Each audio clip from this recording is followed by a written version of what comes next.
Book of Lamentations. Chapter 1. How the city sits solitary, that was full of people. She has become as a widow, who was great among the nations. She who is a princess among the provinces has become a forced laborer. She weeps bitterly in the night, and her tears are on her cheeks. Among all her lovers she has none to comfort her. All her friends have dealt treacherously with her, they have become her enemies. Judah has gone into exile because of affliction and harsh servitude. She dwells among the nations, she finds no rest, all her persecutors overtook her in the midst of her distress. The roads to Zion mourn, because no one comes to the solemn assembly, all her gates are desolate, her priests groan, her virgins are afflicted, and she herself is in bitterness. Her adversaries have become the head, her enemies prosper, for the Lord has afflicted her for the multitude of her transgressions. Her young children have gone into captivity before the adversary. All majesty has departed from the daughter of Zion, her leaders have become like deer that find no pasture, they fled exhausted before the pursuer. Jerusalem remembers in the days of her affliction and wandering all her precious things that were from the days of old, when her people fell into the hand of the adversary, and no one helped her. The adversaries saw her, they mocked at her desolations. Jerusalem has grievously sinned, therefore she has become as an unclean thing, all who honored her despise her, because they have seen her nakedness, yes, she groans, and turns away. Her filthiness was in her skirts, she did not remember her latter end, therefore her fall was astonishing, she has no comforter. Look, Lord, on my affliction, for the enemy has magnified himself. The adversary has spread out his hand on all her precious things, for she has seen that the nations have entered into her sanctuary, concerning whom you commanded that they should not enter into your assembly. All her people sigh, they seek bread, they have given their precious things for food to refresh the soul. Look, Lord, and see, for I am despised. Is it nothing to you, all you who pass by? Look, and see if there is any sorrow like my sorrow, which is brought on me, with which the Lord has afflicted me in the day of his fierce anger. From on high he has sent fire into my bones, and it overcame them. He has spread a net for my feet, he has turned me back. He has made me desolate and faint all the day. My transgressions are bound into a yoke, by his hand they are fastened together, they are set upon my neck, he has made my strength to fail. The Lord has delivered me into their hands, against whom I am not able to stand. The Lord has rejected all my mighty men in my midst, he has called a solemn assembly against me to crush my young men. The Lord has trodden as in a winepress the virgin daughter of Judah. For these things I weep, my eyes flow with tears, because the Comforter who should refresh my soul is far from me. My children are desolate, because the enemy has prevailed. Zion spreads forth her hands, there is none to comfort her. The Lord has commanded concerning Jacob, that those who are around him should be his adversaries. Jerusalem is among them as an unclean thing. The Lord is righteous, for I have rebelled against his commandment. Please listen all you people, and see my suffering. My virgins and my young men have gone into captivity. I called for my lovers, but they deceived me. My priests and my elders perished in the city, while they searched for food to refresh their souls. See, Lord, for I am in distress, my stomach churns, my heart is turned within me, for I have grievously rebelled. Outside the sword bereaves, in the house it is like death. They have heard that I groan, there is none to comfort me. All my enemies have heard of my trouble, they are glad that you have done it. Bring the day that you have proclaimed, so that they shall end up like me. Let all their wickedness come before you. Do to them, as you have done to me for all my transgressions. For my groans are many, and my heart is faint. Chapter 2. How the Lord covered the daughter of Zion with a cloud in his anger. He has cast down from heaven to the earth the splendor of Israel, and hasn't remembered his footstool in the day of his anger. The Lord has swallowed up all the habitations of Jacob, and has not pitied. He has thrown down in his wrath the strongholds of the daughter of Judah. He has brought them down to the ground, he has humiliated the kingdom and its rulers. He has cut off in fierce anger all the strength of Israel. He has drawn back his right hand before the enemy. He has blazed in Jacob like a flaming fire, which devours all around. He has bent his bow like an enemy, his right hand he has positioned like an adversary. He killed all that were pleasant to the eye. In the tent of the daughter of Zion he has poured out his wrath like fire. The Lord has become as an enemy, he has swallowed up Israel, he has swallowed up all her palaces and has destroyed its strongholds. He has multiplied in the daughter of Judah mourning and lamentation. He has done violence to his temple, as if it were a vineyard, He has destroyed his place of assembly. The Lord has caused solemn assembly and Sabbath to be forgotten in Zion, and he has spurned in his fierce anger king and priest and prince. The Lord has rejected his altar, he has disowned his sanctuary, and has given up into the hand of the enemy the walls of her palaces. They have made a shout in the house of the Lord, as in the day of a solemn assembly. The Lord has determined to destroy the wall of the daughter of Zion. He has stretched out the line, he has not withdrawn his hand from destroying. He has made the rampart and wall to lament, they languish together. Her gates are sunk into the ground, he has destroyed and broken her bars. Her king and her princes are among the nations where the law is no more, and her prophets find no vision from the Lord. The elders of the daughter of Zion sit on the ground in silence. They have cast up dust on their heads, they have clothed themselves with sackcloth. The virgins of Jerusalem hang down their heads to the ground. My eyes are worn out from weeping, my stomach is churning. My heart is poured on the earth, because of the destruction of the daughter of my people, because the young children and the infants faint in the streets of the city. They tell their mothers, "Where is grain and wine?" When they faint as the wounded in the streets of the city, as their lives fade away in their mother's bosom. What shall I testify of you? What shall I liken to you, daughter of Jerusalem? What shall I compare to you, that I may comfort you, virgin daughter of Zion? For your ruin is great like the sea. Who can heal you? Your prophets have seen for you false and deceptive visions.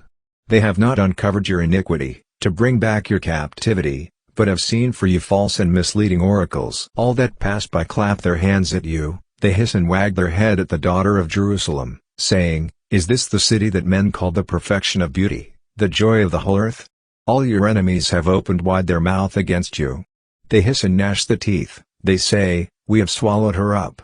Certainly this is the day that we looked for, we have found, we have seen it. The Lord has done that which he purposed, he has fulfilled his word that he commanded in the days of old. He has thrown down, and has not pitied. He has caused the enemy to gloat over you and exalted the horn of your adversaries. Their heart cried to the Lord. O wall of the daughter of Zion, let tears run down like a river day and night. Give yourself no respite, do not let your tears cease. Arise, cry out in the night, at the beginning of the watches. Pour out your heart like water before the face of the Lord. Lift up your hands toward him for the life of your young children, that faint for hunger at the head of every street. Look, Lord, and see to whom you have done like this. Shall the women eat their fruit, the children that are dandled in the hands? Shall the priest and the prophet be killed in the sanctuary of the Lord? The youth and the old man lie on the ground in the streets, my virgins and my young men have fallen by the sword. You have killed them in the day of your anger, you have slaughtered, without pity. You have called, as in the day of a solemn assembly, my terrors on every side. There was none that escaped or remained in the day of the Lord's anger. Those that I have borne and brought up has my enemy destroyed. Chapter 3. I am the man that has seen affliction by the rod of his wrath. He has led me and caused me to walk in darkness, and not in light. Surely against me he turns his hand again and again all the day. My flesh and my skin he has made old, he has broken my bones. He has built against me, and surrounded me with bitterness and hardship. He has made me to dwell in dark places, like those that have been long dead. He has walled me in, so I can't escape. He has made my chains heavy. Yes, when I cry, and call for help, he shuts out my prayer. He has walled up my ways with cut stone, he has made my paths crooked. He is to me as a bear lying in wait, as a lion in hiding. He has obstructed my path, and torn me in pieces, he has made me desolate. He has bent his bow, and set me as a mark for the arrow. He has caused the arrows of his quiver to pierce my inward parts. I have become a laughingstock to all peoples, and their song all the day. He has filled me with bitterness, he has given me in full measure wormwood. He has also broken my teeth with gravel, he has pressed me down in the dust. You have removed my soul far away from peace, I have forgotten what prosperity is. And I said, my strength and my hope has perished from the Lord. Remember my affliction and my misery, the wormwood and the gall. My soul considers them, and is depressed. But this I call to my mind, therefore I have hope. The Lord's faithful love does not cease, his compassion does not fail. They are new every morning, great is your faithfulness. The Lord is my portion, says my soul, therefore I will hope in him. The Lord is good to those who wait for him, to the soul that seeks him. It is good that a man should hope and quietly wait for the salvation of the Lord. It is good for a man that he bear the yoke while he is young. Let him sit alone and keep silence when he is disciplining him. Let him put his mouth to the dust, there may yet be hope. Let him give his cheek to him who strikes him, let him be filled with insults. For the Lord will not reject forever. For though he may cause grief, yet he will have compassion according to the abundance of his loving kindness. For he is not predisposed to bring affliction or suffering to the children of men. To crush underfoot all the prisoners of the earth, to deprive a man of justice before the face of the Most High, to subvert a man in his cause, the Lord does not approve. Who can speak a thing and have it come to pass, unless the Lord has commanded it? Doesn't both calamity and good come out of the mouth of the Most High? Why does a living man complain, a man for the punishment of his sins? Let us examine and search our ways, and return to the Lord. Let us lift up our heart with our hands to God in the heavens. We have transgressed and have rebelled, and you have not forgiven. You have covered yourself with anger and pursued us, you killed without sparing. You have covered yourself with a cloud, so that no prayer can pass through. You have made us rubbish and refuse in the midst of the peoples. All our enemies have opened their mouth wide against us. Fear and the pit have come on us, devastation and destruction. Streams of tears run down from my eyes because of the destruction of the daughter of my people. My tears flow and do not cease, without respite, until the Lord looks down and sees from heaven. My eyes bring my soul grief, because of all the daughters of my city. They have chased me relentlessly like a bird, those who were my enemies without cause. They have cut off my life in a pit, and have cast a stone on me. Waters flowed over my head, I said, I am finished. I called on your name, Lord, out of the depths of the pit. You heard my voice, do not hide your ear at my sighs, to my cry. You drew near in the day that I called on you, you said, do not be afraid. Lord, you have taken up the case for my soul, you have redeemed my life. You have seen, Lord, the wrong done to me, judge my case. You have seen all their vengeance and all their plots against me. You have heard their insults, Lord, and all their plots against me. The lips of those that rose up against me, and their plots against me all day long. Look, they're sitting down, and they're rising up, I am their mocking song.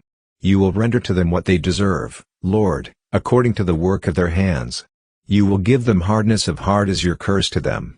You will pursue them in anger, and destroy them from under the heavens of the Lord. Chapter 4. How the gold has become dim. How the most pure gold has changed. The stones of the sanctuary are poured out at the head of every street. The precious sons of Zion, comparable to fine gold, how they are regarded as clay jars, the work of the hands of the potter. Even the jackals offer the breast, they nurse their young ones, but the daughter of my people has become cruel, like the ostriches in the wilderness. The nursing infant's tongue sticks to the roof of his mouth for thirst. The young children ask for bread, but no one gives to them.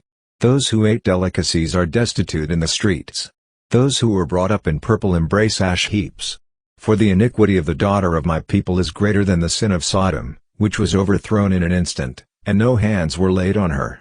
Her consecrated ones were purer than snow, whiter than milk, their bodies more ruddy than rubies, their appearance was like lapis lazuli. They appear darker than soot, they are not known in the streets. Their skin cleaves to their bones, it is withered and has become as dry as a stick. Those who are killed with the sword are better than those who are killed with hunger, those who waste away, pierced through, for lack of the fruits of the field. The hands of the compassionate women have cooked their own children, they were their food in the destruction of the daughter of my people. The Lord has accomplished his wrath, he has poured out his fierce anger, he has kindled a fire in Zion, which has devoured its foundations. The kings of the earth did not believe, neither all the inhabitants of the world, that the adversary or the enemy would enter into the gates of Jerusalem. It is because of the sins of her prophets, and the iniquities of her priests, that have shed the blood of the just in the midst of her. They wander as blind men in the streets, they are polluted with blood, so that men can't touch their garments. Turn away. They cry to them, unclean. Depart, depart, do not touch. When they fled away and wandered, men said among the nations, they shall not live here any more. The Lord himself has scattered them, he will no more regard them. They did not respect the priests, they did not favor the elders. Our eyes still fail, looking in vain for our help. In our watching we have watched for a nation that could not save. They hunt our steps, so that we can't go in our streets. Our end is near, our days are fulfilled, for our end has come. Our pursuers were swifter than the eagles of the sky. They chased us on the mountains, They lay in wait for us in the wilderness. The breath of our nostrils, the anointed of the Lord, was taken in their pits, of whom we said, under his shadow we can live among the nations. Rejoice and be glad, daughter of Edom, that dwell in the land of Uz. The cup shall pass through to you also, you'll get drunk, and shall make yourself naked. The punishment of your iniquity is accomplished, daughter of Zion, he will no more carry you away into captivity. He will visit your iniquity, daughter of Edom, he will uncover your sins. Chapter 5. Remember, Lord, what has come on us. Look, and see our disgrace. Our inheritance is turned over to strangers, our houses to foreigners. We are orphans and fatherless. Our mothers are like widows. We have to pay for a drink of water, our wood is sold to us. Our pursuers are on our necks, we are weary, and have no rest. We have submitted to the Egyptians and to the Assyrians, to get enough bread. Our fathers sinned, and are no more, but we have borne their iniquities. Servants rule over us, there is none to deliver us out of their hand. We get our bread at the peril of our lives, because of the sword in the wilderness. Our skin is hot like an oven, because of the burning heat of famine. They raped the women in Zion, the virgins in the cities of Judah. Princes were hung by their hands, elders were shown no respect. The young men grind at the mill, the boys stagger under loads of wood. The elders have gone from the gate, the young men from their music. The joy of our heart has ceased, our dancing is turned into mourning. The crown is fallen from our head, woe to us, for we have sinned. For this our heart is faint, for these things our eyes grow dim. For the mountain of Zion, which is desolate, the foxes walk on it. But you, Lord, abide forever, your throne is from generation to generation. Why do you keep on forgetting us? Why do you forsake us so long? Restore us to you, Lord, and we shall be restored. Renew our days as in former times, unless you have completely rejected us and are angry with us beyond measure.